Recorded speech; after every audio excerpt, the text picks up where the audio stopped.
अभी सब्सक्राइब करें हमारे YouTube चैनल ईश्वर टीवी को और देखिए वीडियोस सबसे पहले। सुंदर लग रहे हैं तुम्हारा। मैया ने पूछी, लाला दूध पियोगे? ठाकुर जी मुस्कुरा गए। मुस्कुराते हुए 1 वर्षीय ठाकुर जी को देखकर मैया ने आज अपने लाला को स्तनपान कराया। तभी ठाकुर जी ने देखा कि गोकुल में कंस का भेजा हुआ तृणावर्त नाम का राक्षस गोकुल में प्रवेश कर जाता है। चारों ओर से महाराज मुहूर्तम अभवत गोष्टम रजसा तमसावृतम, कुछ ही क्षण के अंदर आकर गोकुल में पूरे रज यानी धूल के कण से बिल्कुल तम अंधकार कर देता है चारों ओर। आज प्रभु ने सोचा अगर मैया यहाँ रही तो जो मामा जी के द्वारा उड़न खटोला भेजा गया है या को हम आनंद नहीं ले पाएंगे ना। पहले गुड़िया भेजी मिट्टी की, वो पूतना टूट के गिर गई। फिर गाड़ी भेजी, छकड़ा भी गिर गया। अब सोच रहे अब प्लेन भेजा है तो प्लेन का आनंद कैसे लेंगे? थोड़ा मैया को अब दूर हटना होगा। तो ठाकुर जी ने बहुत ज्यादा अपना भारी भार बना लिया, वजन ज्यादा कर लिया। अब मैया मन में सोचने लगी, आज मोकू मेरो छोरा इतनो भारी कैसे दिख रहा है, इतना भारी कैसे है गए हुए। मैया ने सोचा अगर कोई गोपी को बुलाऊंगी और कहूंगी बहन देखियो मेरो छोरा मोकू आज भारी कैकू लग रहा है, तो मोकू 40 ताने सुना दूंगी कि एक छोरा मोकू भारी बता रही है। तो किसी को नहीं कहा। मन में भोली मैया ने सोचा जाने आज ज्यादा दूध पी लियो या के तई भारी मालूम पड़े।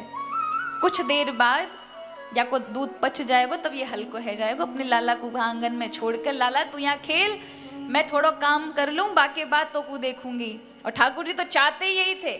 मैया को तो विस्मिता भार पीड़िता, माँ को विस्मित कर दिया भार पीड़ित करके। मैया छोड़कर चली गई अंदर कामों में और प्रभु स्वतंत्र हो गए अब आजादी के लिए कि ऊपर जाकर उड़ेंगे। आया तृणावत और चक्रवात के स्वरूप में बवंडर एकदम से नंद महल में घुसा और नीलमणि कन्हैया को उठा करके अपने कंधे पर बिठाकर आकाश में उड़ने लगा। ठाकुर जी किलकारियां मारकर उसके सिर पर अपनी छोटी छोटी हथेलियों से बार बार उत्साहवर्धन करते हैं, भैया और ऊपर लेकर जा, भैया और ऊपर और ऊपर। वो बहुत ऊपर तक लेके जाता है। ठाकुर जी बड़े आनंद के साथ किलकारियां मार रहे हैं। आज जैसे ही उस तृणावट के मन में आया कि भैया बहुत ऊंचाई पर आ गया, बस मथुरा ये रही, जाकर कंस के चरणों में पटक दूंगा इस बालक को जिसको वो अपना काल समझ रहा था। और जो ही ले जाने की सोचा तो ठाकुर जी ने जो माया अपनी माँ पर अजमाई थी वही माया तृणावर्त पर अजमा दी। प्रभु विशाल भारी बन गई। मन में सोचने लगे अभी तक तो घुमा रहा था तब तक तो ठीक था, अब तेरी बुद्धि कपटमयी हो गई है, इसलिए हम तुझे छोड़ेंगे नहीं। और जो ही भार अपना भारी वजन बना लिया तो तृणावर्त को लगा भैया कहीं मैंने ब्रज जो नंद भवन के अंदर नीलमणि शिला पड़ी थी कहीं वो तो नहीं उठा लाया। इतना भारी ये बालक कैसे हो सकता है? अभी कुछ देर पहले तो एकदम फूल की तरह हल्का था और इतने भारी हो गए कि जितनी तेज गति से वो ऊपर आया था उतनी ही तेज गति से नीचे की ओर जाने लगा। मन में सोचा ये पुत्र नहीं हो सकता नंद का, ये तो कोई शिला है। प्रभु मन में सोचने लगे भैया लोग पत्थर में मुझे देखते हैं, तू मुझ में पत्थर देख रहा है, इसलिए अंत्याम मति सागति। और जाकर नंद महल की एक नीलमणि शिला पर धड़ाम से गिरा, चिथड़े चिथड़े उड़ गए। आज बड़ा भारी शब्द का जब नाद सुना, चारों शब्द की आवाज सुनी, दौड़कर लोग आए तो खून पर लथपथ ठाकुर जी वहां किलकारियां मारकर हंस रहे थे।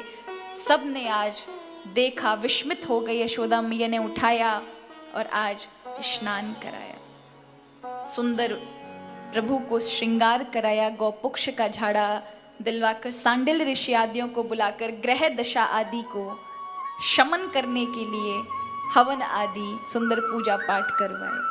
अब देखें इसका एक अलग विषय भी है।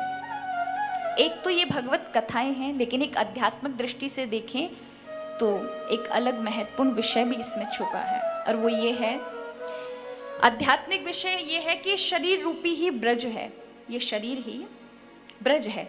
इसमें इंद्रियां, जितनी समस्त इंद्रियां हैं वही गोकुल है।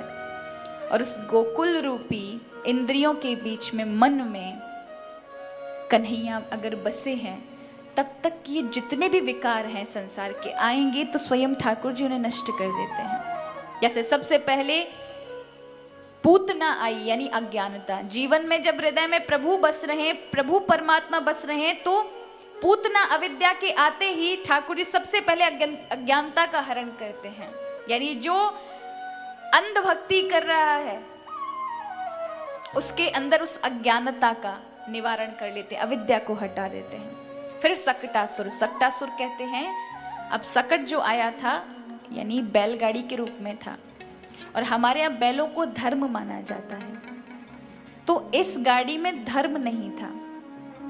दो धर्म होते हैं, परमार्थ धर्म और व्यवहारिक धर्म। इन दोनों से ही संसार की गाड़ी चलती है। व्यवहारिक धर्म जो हम रात दिन अपने कृत्य करते हैं संसार में, धर्म के कृत्य करना, सत्कर्म करना, परिवार का रक्षण करना, पालन करना, पोषण करना, समाज में प्रतिष्ठा अर्जित करना, कुछ पाना, ये सब व्यवहारिक धर्म है। एक परमार्थ धर्म होते हैं यानी भगवत सेवा करना, भगवत आराधना करना, प्रभु में मन लगाना, अच्छे सत्कर्म करना, दान करना, ये सब पारलौकिक कर्म है।